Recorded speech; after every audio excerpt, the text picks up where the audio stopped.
नमस्कार. अरे बसा बसा बसा. हा. नमस्कार. मी मी या घरातला थोरला मुलगा आदेश. मी माझ्या आईचा प्रत्येक शब्द एका आदेशासारखा पाळतो, म्हणून तिने माझं नाव आदेश ठेवलंय. हा, पण या पूर्ण घरात जर माझ्या आईच्या सगळ्यात जवळचं जर कोणी असेल ना, तर तो मी आहे. म्हणून प्रॉपर्टीतला एकही रुपया तिने माझ्या नावावर केलेला नाहीये.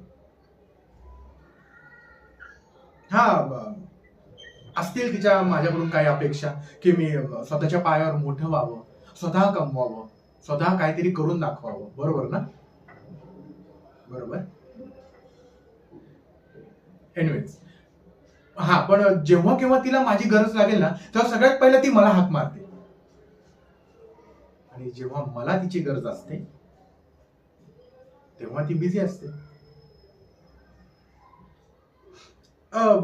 तुम्हाला ना, माझी आई, मी लहान असताना ना मला एक छोटीशी गोष्ट सांगायची. ती छोटीशी गोष्ट मी तुमच्यासोबत फक्त शेअर करतो, तुम्ही ऐका. हा, काय आहे ना, असं रस्त्याने जाताना एक माणूस रोज एका झाडाच्या मुळाशी अडून पडायचा. लोक त्याच्यावर खूप हसायचे, त्याला खूप राग यायचा आणि तो रोज येता जाता त्या झाडाच्या मुळाला शिव्या घालायचा आणि असं शिव्या देत त्याला लाथाडत तो पुढे निघून जायचा.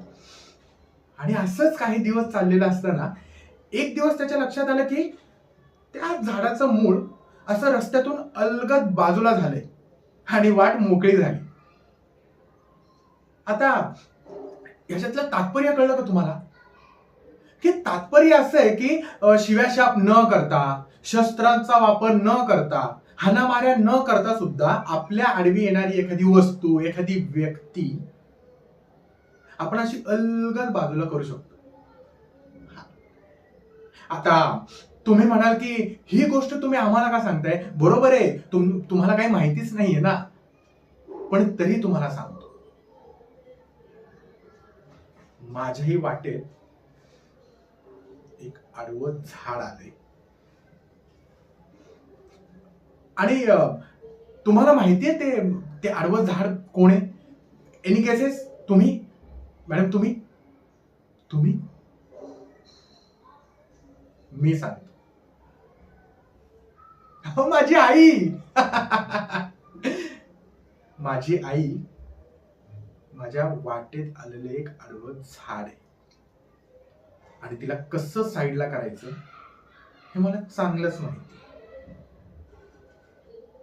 हाय, आलोच आलोच. एवढी मीटिंग संपली की लगेच आलो. हा,